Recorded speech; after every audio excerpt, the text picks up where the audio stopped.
bagi jemaat yang hadir saat ini di gereja ini maupun bagi jemaat yang mengikuti ibadah pada hari ini melalui live streaming. Shalom bagi kita semua. Khotbah bagi kita pada minggu kita hari ini yaitu minggu ketiga setelah Trinitatis, yaitu dari surat yang kedua yang ditulis oleh Rasul Paulus ke jemaat Korintus, yaitu 2 Korintus pasal 6, dimulai dari ayat yang pertama hingga ayat yang ke-10. Demikian dikatakan di dalam firman Tuhan. Sebagai teman-teman sekerja, kami menasihatkan kamu supaya kamu jangan membuat menjadi sia-sia kasih karunia Allah yang telah kamu terima. Sebab Allah berfirman, pada waktu aku berkenan, aku akan mendengarkan engkau, dan pada hari aku menyelamatkan, aku akan menolong engkau. Sesungguhnya waktu ini adalah waktu perkenanan itu. Sesungguhnya hari ini adalah hari penyelamatan itu. Dalam hal apapun kami tidak memberi sebab orang tersandung, supaya pelayanan kami jangan sampai dicela. Sebaliknya dalam segala hal kami menunjukkan bahwa kami adalah pelayan Allah, yaitu dalam menahan dengan penuh kesabaran dalam penderitaan, kesesakan dan kesukaran, dalam menanggung dera, dalam penjara dan kerusuhan, dalam berjerih payah, dalam berjaga-jaga dan berpuasa, dalam kemurnian hati, pengetahuan, kesabaran dan kemurahan hati, dalam Roh Kudus dan kasih yang tidak munafik, dalam pemberitaan kebenaran dan kekuasaan Allah, dengan menggunakan senjata-senjata keadilan untuk menyerang ataupun untuk membela, ketika dihormati dan ketika dihina, ketika diumpat atau ketika dipuji, ketika dianggap sebagai penipu namun dipercaya, sebagai orang yang tidak dikenal namun terkenal, sebagai orang yang nyaris mati dan sungguh kami hidup, sebagai orang yang dihajar namun tidak mati, sebagai orang berduka cita namun senantiasa bersuka cita, sebagai orang miskin namun memperkaya banyak orang, sebagai orang tak bermilik sekalipun kami memiliki segala sesuatu. Hingga di sini pembacaan kita akan firman Tuhan. Jemaat Tuhan yang dikasihi oleh Tuhan kita Yesus Kristus, pada minggu kita hari ini, topik minggu kita berkata pelayanan yang penuh kasih.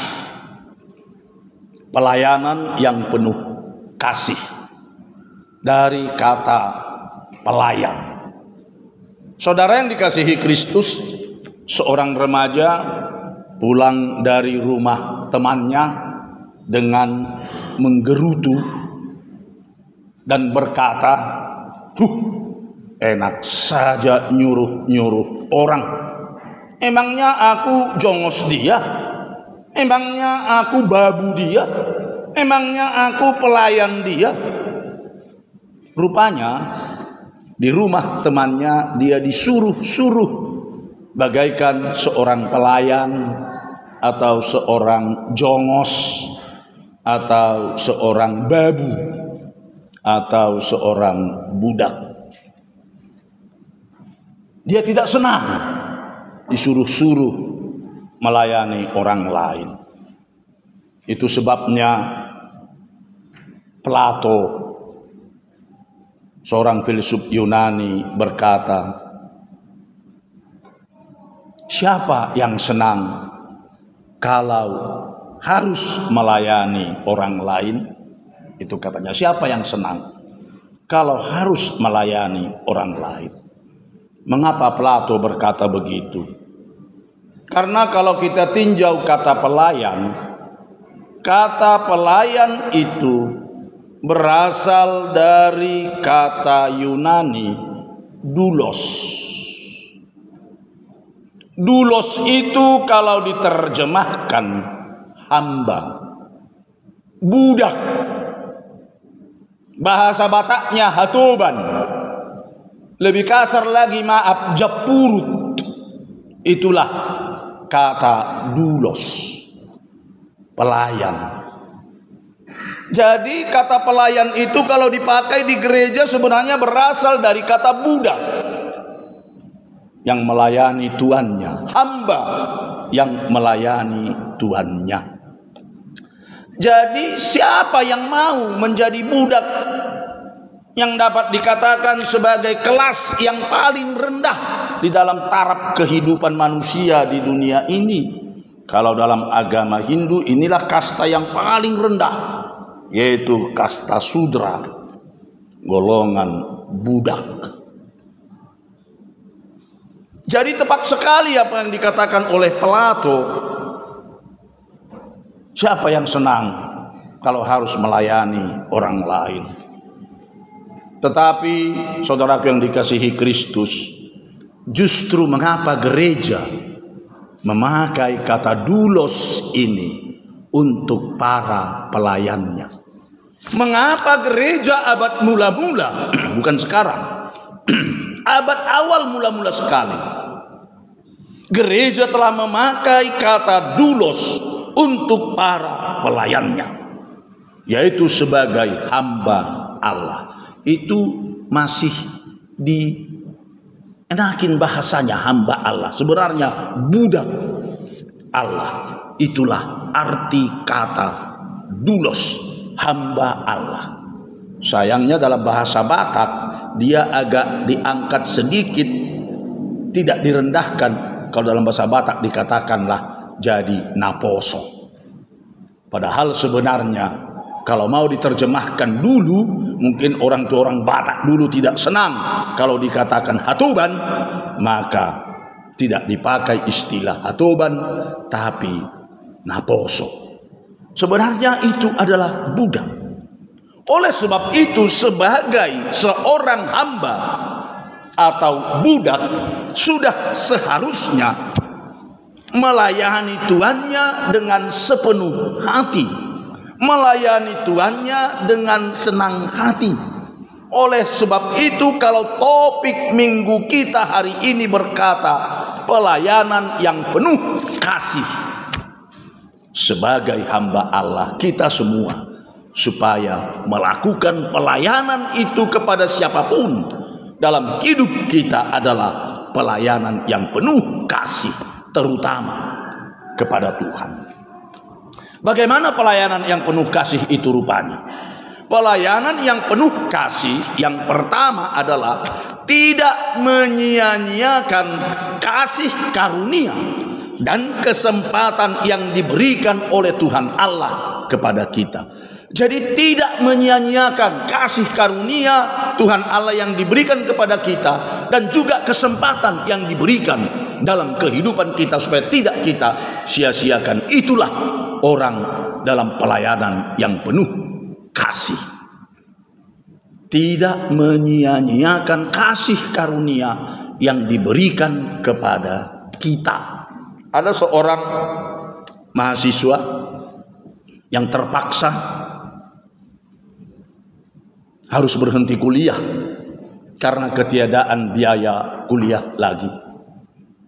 Lalu ketika dia mencari beasiswa, dia mendapat beasiswa untuk biaya kuliahnya dari seseorang yang dia tidak tahu siapa itu. Lalu orang yang memberi beasiswa itu mengatakan syaratnya Anda harus menggunakan dana ini seefisien mungkin dan seefektif mungkin dan sehemat-hematnya. Namun apa yang terjadi, saudara? Si mahasiswa menggunakan dana tersebut berpoya-poya, berjudi, dan bermabuk-mabukan. Artinya bantuan yang diberikannya itu, pertolongan yang didapatinya itu, bantuan yang diberikan kepadanya itu, atau karunia yang diberikan kepadanya disia-siakan, tidak dihargai. Saudara yang dikasihi Kristus, bukankah sering terjadi dalam kehidupan kita demikian? Kasih karunia yang diberikan Tuhan dalam kehidupan kita sering kita sia-siakan. Nyawa anaknya, nyawa anak Allah diberikan kepada kita, dikorbankan kepada kita untuk keselamatan kita, nyawa seorang anak Allah. Tapi sering pengampunan itu, keselamatan itu kita sia-siakan dalam hidup kita. Bahkan dengan entengnya kita mengatakan, ya sudahlah, berdosa hari ini, kita minta ampun, kita perbuat lagi esok harinya. Padahal justru keselamatan itu, pengampunan itu, kehidupan yang kekal itu diberikan kepada kita adalah korbannya seorang anak Allah. Jadi begitu berharganya pengampunan itu, kehidupan kekal itu, keselamatan itu yang diberikan kepada kita. Oleh sebab itu jangan kita sia-siakan di dalam hidup kita. Itu sebabnya Paulus berkata di dalam nats kita hari ini, sebagai teman-teman sekerja, kami menasihatkan kamu supaya kamu jangan membuat menjadi sia-sia kasih karunia Allah yang telah kamu terima. Kasih karunia Allah yang telah kita terima jangan kita sia-siakan dalam hidup kita, tetapi kita hargai dengan melakukan yang terbaik dalam kehidupan kita. Kemudian saudara yang dikasihi Kristus, supaya kita tidak menyia-nyiakan kesempatan yang diberikan oleh Tuhan Allah kepada kita. Bagi orang Yunani, ada mereka sebut dewa kesempatan, yang mereka namakan adalah dewa Hermes. Dewa Hermes itu hanya berbentuk kepala. Dia datang melayang, maaf ya, di depan rambutnya tergerai sangat panjang. Itu gambaran dewa Hermes, dewa kesempatan itu. Panjang di depan, tapi di belakang maaf, tidak ada rambut sedikit pun alias botak. Jadi ketika dia datang, katanya dewa kesempatan itu, raih, tangkap rambutnya supaya dia dapat. Karena kalau sudah lewat, tidak akan dapat kita tangkap lagi. Kesempatan itu katanya juga begitu datang dalam hidup kita, tangkap. Karena kalau sudah lewat, akan sia-sia, tidak berguna lagi. Kesempatan datang hanya satu kali. Ada tiga. Kalau sudah sempat dia berlalu, kita tidak dapat menariknya kembali. Yang pertama adalah anak panah yang diluncurkan. Ketika luncurkan, dia tidak dapat kita tarik kembali. Kedua, kesempatan yang datang. Ketika lewat, kita tidak dapat meraihnya kembali. Yang ketiga, kata-kata yang kita ucapkan. Ketika kita sudah menggosip kata-kata itu tidak dapat kita kumpulkan, kita tarik kembali, dia akan menyebar. Itulah tiga hal yang tidak dapat ditarik kembali. Oleh sebab itu, Firman Tuhan hari ini berkata pada ayat kedua, sebab Allah berfirman, pada waktu aku berkenan, aku akan mendengarkan engkau. Dan pada hari aku menyelamatkan, aku akan menolong engkau. Sesungguhnya waktu ini adalah waktu perkenanan itu. Sesungguhnya hari ini adalah hari penyelamatan itu. Jadi jangan kita sia-siakan hari ini yang diberikan Tuhan kepada kita di dalam hidup kita, supaya kita tidak menyia-nyiakan kesempatan, pintu pengampunan, kasih Tuhan yang masih diberikan oleh Tuhan kepada kita, supaya kita dalam hidup kita ini mau memakai kesempatan yang masih diberikan oleh Tuhan. Saudara yang dikasihi Kristus, betapa pilunya hati Tuhan Allah kita jika kita menyia-nyiakan kasih karunia dan kesempatan yang diberikan oleh Tuhan kepada kita. Betapa pilunya hati Tuhan ketika kita tidak menghargai kasih karunia yang diberikan Tuhan kepada kita. Seperti yang dikatakan oleh syair lagu Ebit Gade, Tuhan ada di sini, di dalam jiwa ini. Berusahalah agar dia tersenyum. Ho ho ho, katanya ya. Berusahalah agar dia tersenyum. Tuhan ada dalam jiwa kita. Bagaimana membuat Tuhan tidak pilu tapi tersenyum? Karena apa? Kita tidak menyia-nyiakan kesempatan yang diberikan Tuhan kepada kita.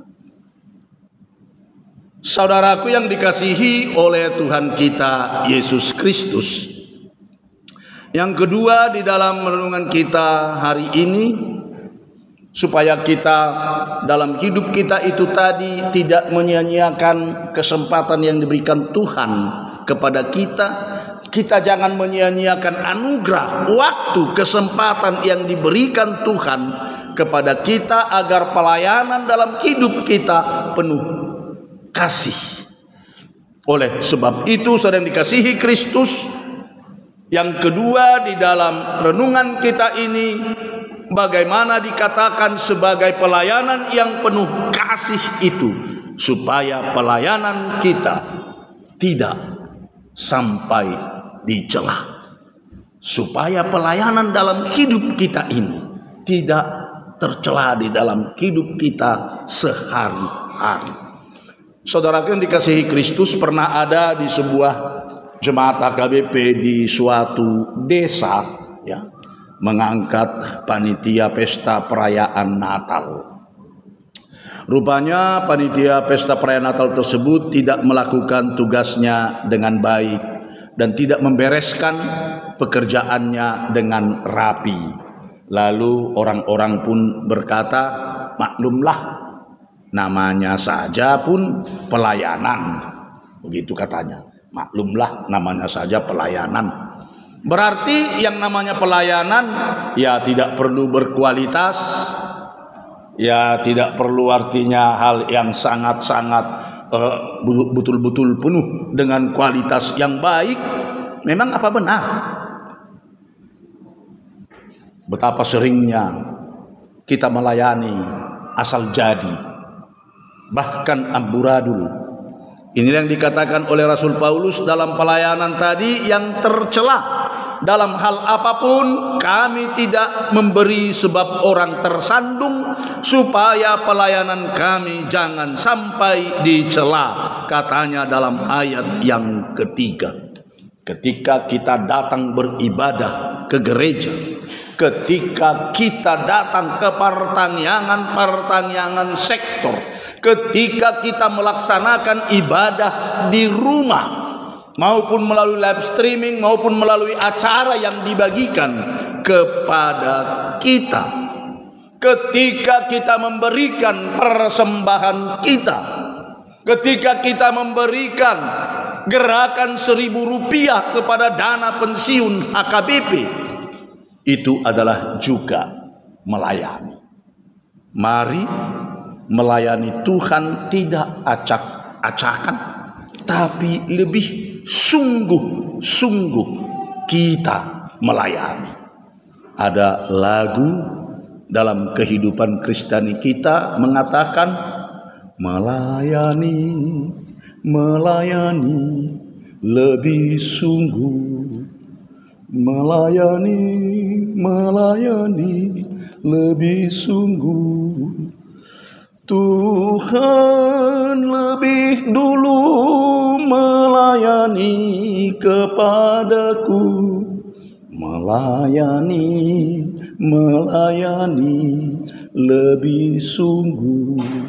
Itu diminta kepada dalam kehidupan kita supaya melayani lebih sungguh. Karena memang jiwa Kristus adalah melayani dan menghamba. Itu jiwa Kristus. Jiwa Kristus adalah melayani dan menghamba. Itulah juga jiwa Kristiani para pengikutnya. Orang yang mau berjalan di belakang Yesus adalah orang yang rela melayani dan menghamba. Memang dalam pelaksanaannya itu tidak mudah. Melayani mengandung banyak segi risiko. Ya, banyak segi risiko juga di dalam segala hal. Itu kata Rasul Paulus. Pelayanan itu dalam menahan dengan penuh kesabaran, dalam penderitaan, kesesakan, dan kesukaran, dalam menanggung dera, dalam penjara, dalam kerusuhan, dan dalam berjerih payah, dalam berjaga-jaga dan berpuasa, dalam kemurnian hati, dalam Roh Kudus dan kasih yang tidak munafik. Jadi bagaimana melayani kasih kita itu tidaklah kasih yang munafik.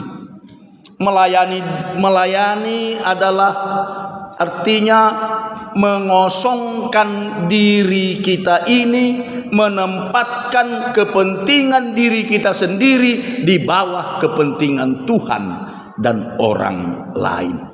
Jadi berjalan di belakang Yesus adalah berjalan melawan arus. Jadi benarlah apa yang dikatakan oleh Plato tadi, siapa senang kalau untuk melayani orang lain. Tetapi saudara yang dikasihi Kristus, pelayanan yang penuh kasih di dalam hidup kita ini, kita supaya tetap bersukacita.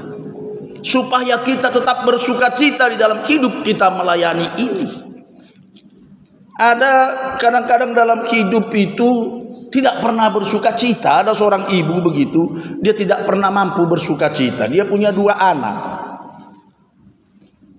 Ini di Jakarta. Anaknya yang satu tinggal di Jakarta Barat dan yang satu di Jakarta Timur. Anaknya yang di Jakarta Barat berjualan es. Anaknya yang di Jakarta Timur menyewakan mantel hujan dan payung. Jadi ketika hujan, si ibu tidak mampu bersukacita dan bahkan bersusah payah mengatakan, aduh, hujan begini lagi tidak laku es anakku yang berjualan di Jakarta Barat.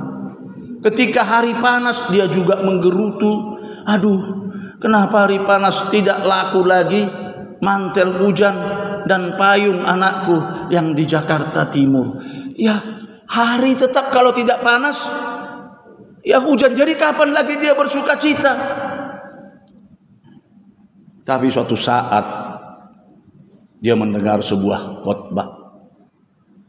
Lalu terjadilah kebalikan, dia mampu bersukacita. Ketika hari hujan dia berkata, terima kasih Tuhan karena mantel hujan dan payung anakku di Jakarta Timur akan laku.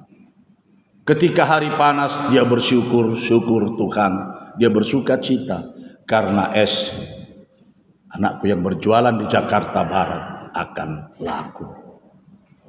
Mampu melihat sesuatu menjadi sukacita. Saudaraku yang dikasihi Kristus, ketika kami melayani di Palu, terjadi gempa yang diiringi dengan tsunami, dan bahkan baru di sana saya pernah mendengar istilah likuifaksi. Likuifaksi itu di mana satu kampung 1.500 rumah, sebuah perumahan amblas ke dalam tanah, masuk, ada yang 12 meter, ada 10 meter, ada 8 meter, ada 6, bahkan ada yang 3 meter, amblas ke dalam bumi. Satu perumahan 1.500 rumah.